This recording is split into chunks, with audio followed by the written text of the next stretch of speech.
Deus, mais uma vez, Senhor, queremos te pedir a tua orientação, que o Espírito Santo, Senhor, possa se fazer presente agora, nesse momento, e que tudo que seja falado aqui, meu Deus, seja para que a gente possa aprender mais de ti. E te um alerta também para as nossas vidas. Eu te peço e te agradeço, em nome do teu filho amado Jesus. Amém. Convido os irmãos a abrir suas Bíblias no livro de João, capítulo 8. João, capítulo 8. Deixa sua Bíblia aberta nesse capítulo, que é a mensagem que vai ser falada.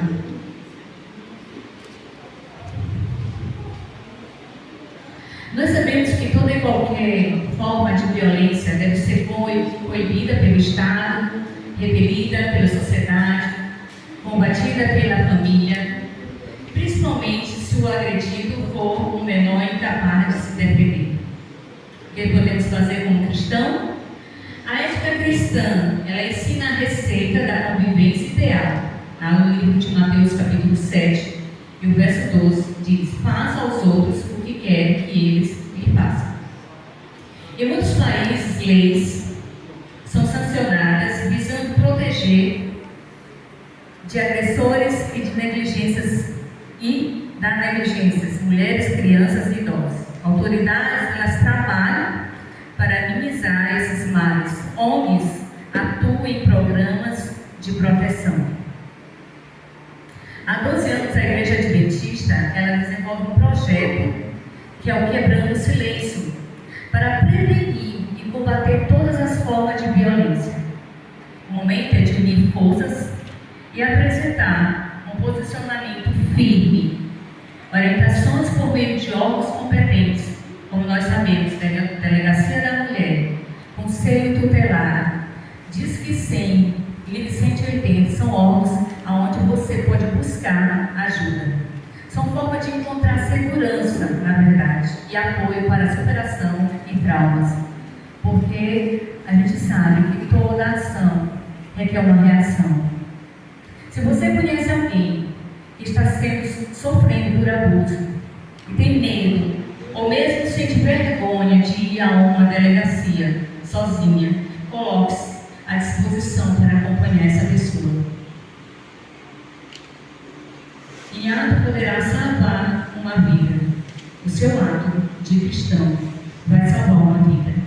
Se um amigo ou vizinho está sofrendo algum tipo de abuso e não tem forças para reagir e buscar, e busca em você um auxílio, estenda a mão. Oriente na busca de profissionais que possam ajudar. A Bíblia relata o exemplo da mulher adúltera, onde nós vamos ler agora o capítulo 8 de São João. Eu gostaria que vocês acompanhassem na leitura. Jesus, todos estão com a Bíblia aberta, diz o seguinte: Jesus, entretanto, foi para o Monte das Oliveiras. De madrugada, voltou novamente para o templo, e todo o povo ia ter com ele, e assentado nos ensinava. Então, era costume de Jesus ir para os montes, se refugiar e ali falar com seu Pai. Era para ser costume também nosso, né? De nos refugiar, de ser orientado pelo Senhor, porque nós sabemos, irmão, que nós somos carnais, nós somos pecadores, e nós precisamos sempre estar ao lado de Jesus. Porque alguma coisa que nós passamos, não é porque a gente é bom, é porque Deus está conosco. Ele faz a gente de ser bom, de fazer qualquer ato bondoso, é Deus que nos ajuda. Os escribas e fariseus trouxeram à sua presença uma mulher surpreendida em adultério. Em outras versões, flagrante, né? Fazendo-lhe ficar de pé no meio de todos. Olha que vergonha. Imagine agora seu pecado exposto num lugar onde tinha várias pessoas. E aquela mulher, ela não foi tirada do seu leito, do lugar do seu quarto, né? De uma forma amorosa. olha, a gente vai levar você agora para uma praça e ali você vai ser apedrejado. Não foi dessa forma. Com certeza foi de uma forma violenta. Talvez aquela mulher, ela foi puxada com toda a violência para ali ser exposta ao seu pecado. Mas disseram a Jesus: mestre, levaram até Jesus. E ali aquela mulher estava ali, né, sabendo que ela ia morrer. Agora, eu imagino, nos coloquemos, irmão, no lugar dessa mulher. Todas as mulheres aqui, todos nós.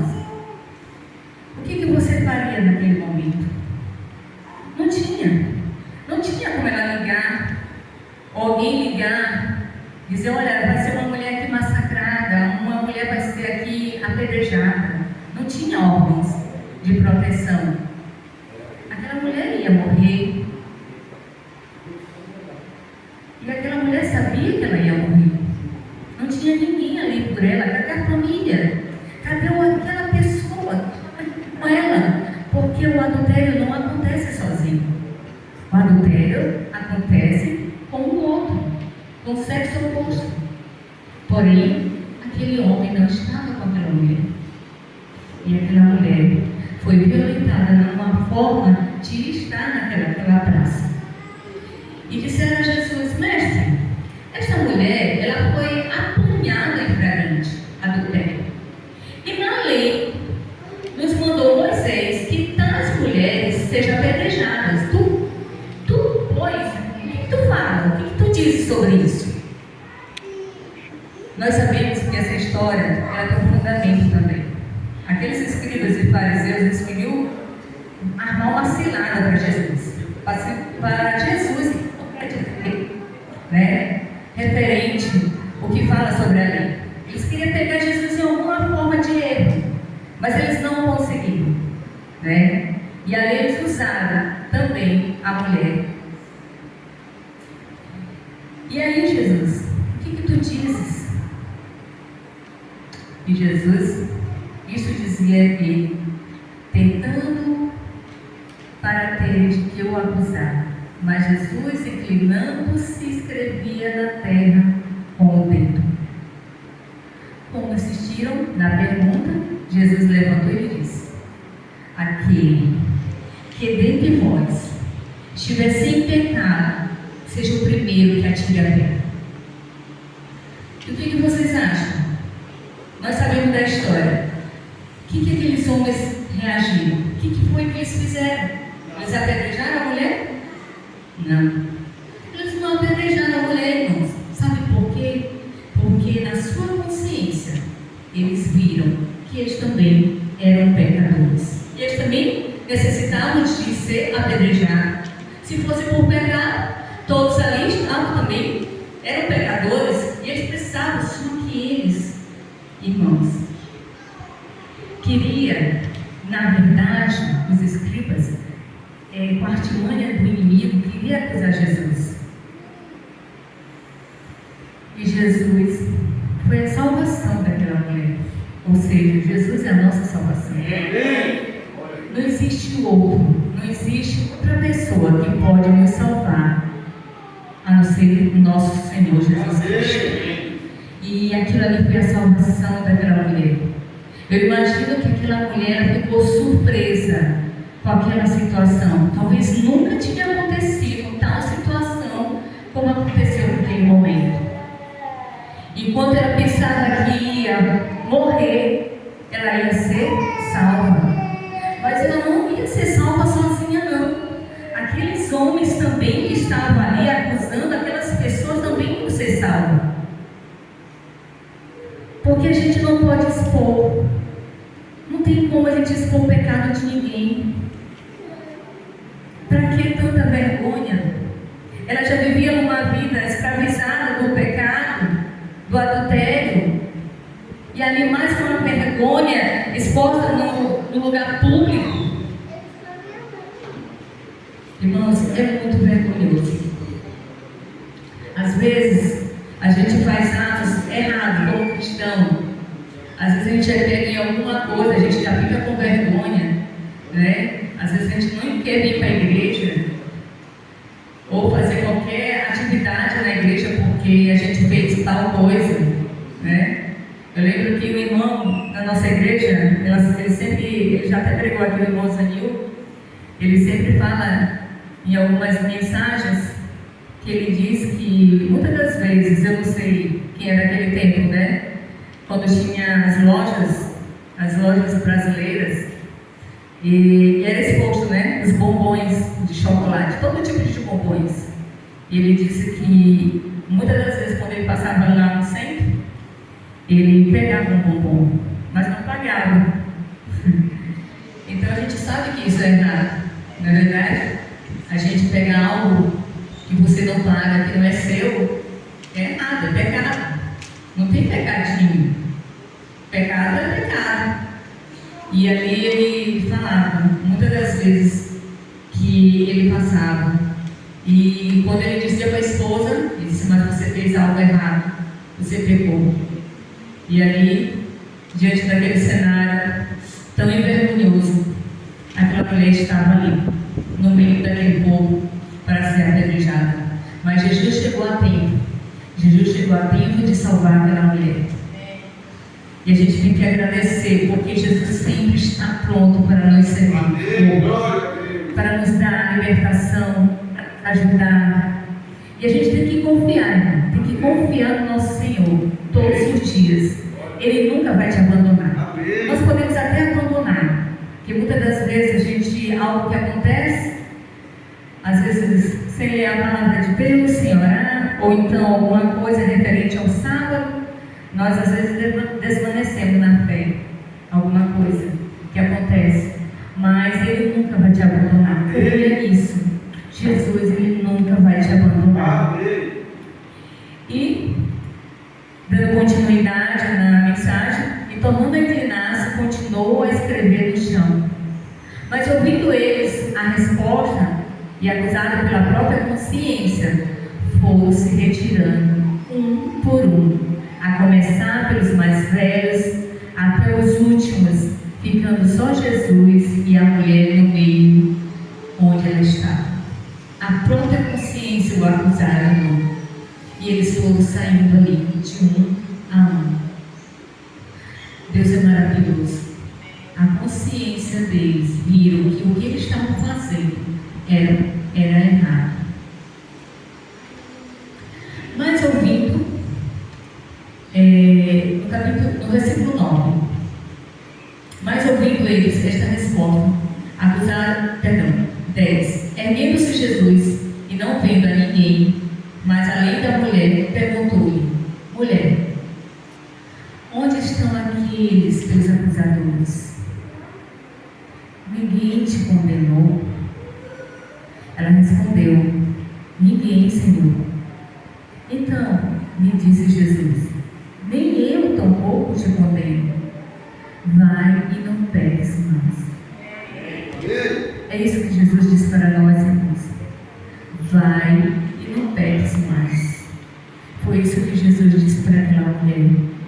E aquela mulher, naquele momento, ela estava liberta daquelas acusações, daquela terrível morte que ela ia sofrer, um ato de violência. Irmãos, eu fico imaginando quantos atos de violência a gente vê por aí, né? Tantas coisas acontecendo, tantas pessoas com o sangue na veia, querendo se vingar, querendo fazer algo errado, sem ter Jesus no coração, sem conhecer, e recusam muitas das vezes ouvir a palavra de Deus. Jesus, Ele quer salvar, Ele quer te salvar, Ele quer me salvar. Mas para isso, irmão, precisamos abrir o nosso coração.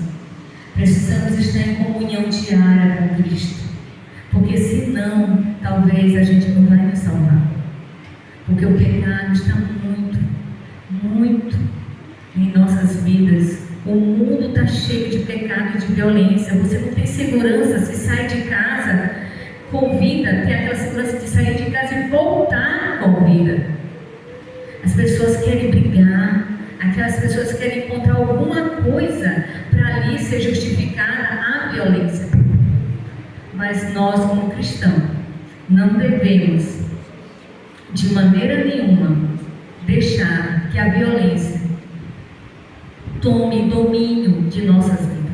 A Bíblia diz, ela diz, errai, não conhecendo a palavra de Deus. Você pode até ver, mas a partir do momento que você tem um Deus verdadeiro, você não pode, não deixe mais ser usado pelo inimigo para fazer qualquer tipo de ato.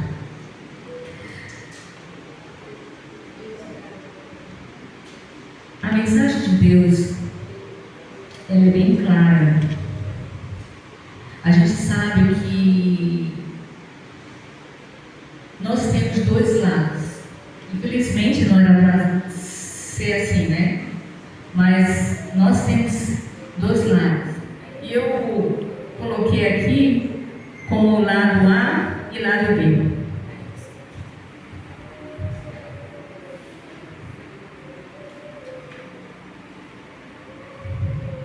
Então, como vencer essas dificuldades, né? Como vencer os traumas e a violência? O lado A, de que todos nós temos, é aquele que é visível. Todo mundo conhece, todo mundo abraça, todo mundo celebra, todo mundo enxerga, todo mundo manda zap, né? E tem o lado B, que é aquele que ninguém vê. É o lado que só o Senhor vê, né? Que está escondido, né? Bem guardado. Então, muitas das vezes, nós nos pegamos também a fazer coisas erradas. E dentro do nosso lar, com os nossos filhos, somos, muitas das vezes, eu posso dizer, diante de tanta violência que a gente vê diante dos nossos, do meio de comunicação, da TV, nós colocamos também os nossos filhos, né, diante de tanta violência que acontece no mundo. Quando você coloca o seu filho para um filme onde tem violência, você está sendo naquele momento violento com o seu filho, educando de maneira errada, né? Quando seu filho depara com atos de violência, ele também vai querer fazer esses atos na escola, né? E outros com seus amiguinhos. Então a gente também tem que saber, como os pais, educar os nossos filhos. Diante do cônjuge também, nós também temos que nos resguardar, irmão, de algumas palavras, tanto para o homem como para a mulher. Principalmente o casal que tem filhos, né? A gente deve nos resguardar. Por quê? Porque o filho ouve aquilo que o pai diz para a esposa, para a sua esposa. E o filho também ouve aquilo que a esposa diz para o pai. E quando a criança, ela começa a ouvir certas situações dentro do seu lar, ela também, naquele momento, ela também pode fazer algum ato de violência, né? Porque é o costume, eu não sei se os irmãos estão me entendem nessa parte. A gente, todo casal tem as suas falhas, né, dentro do lar. E a violência, o abuso de muitas crianças, elas podem se tornar permanente, a restrição, a livre expressão de sentimentos e pensamentos. A nossa comunidade religiosa deve ser um lugar em que mulheres e crianças tenham uma voz ouvida e sua vida em individualidade e respeitada, assim como todos, né? O nosso lar deve ser um lar de harmonia, um lar de amor, aonde a criança ela possa se sentir bem. Quando o pai e a mãe brigam na presença da criança, né? Esse é um fato que muitas das vezes acontece dentro dos nossos lares, nós devemos não ser, muitas das vezes, irmãos, negligentes a isso. Hoje, muitas famílias são desfeitas, né? Muitos casais não se interam mais devido a tão grande violência. Um lar de violência não é um plano de Deus. Um lar livre de violência é o plano de Deus em nossas moradas de paz, em moradas bem seguras, em lugares quietos e tranquilos. Lá no livro de Isaías, capítulo 32, verso 18, fala que o nosso lar tem que ser um lar feliz, né? Onde há abuso, a paz não existe. O chamado àqueles em perigo é para fugir, procurar segurança, repouso e proteger o mais fraco. De fato, o caminho da paz no lar e na sociedade através do desafio de superação das desigualdades. A violência se revela no momento em que as diferenças na sociedade são convertidas em relações de desigualdade. E essas desigualdades, elas convertidas em relações assimétricas e hierarquizadas.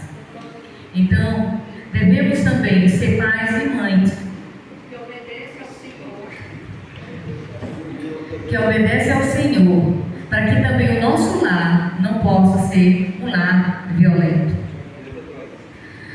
Jesus fala para aquela mulher, voltando à mensagem: mulher, onde estão eles? Ninguém te condenou, você? Ela respondeu: ninguém, Senhor. Então Jesus disse: também eu não a condeno. Vá e não peque mais. Quem é você nesse cenário? Vítima, agressor ou ambos?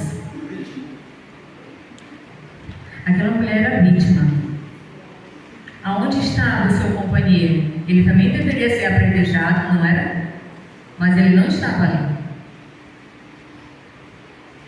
Hoje o índice de feminicídio em nosso país está em alta, né?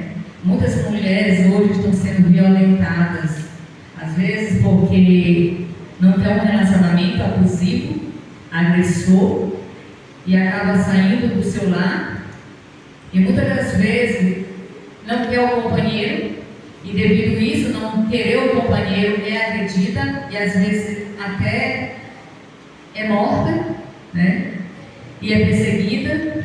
E nós vemos como está o quadro de violência em nosso país.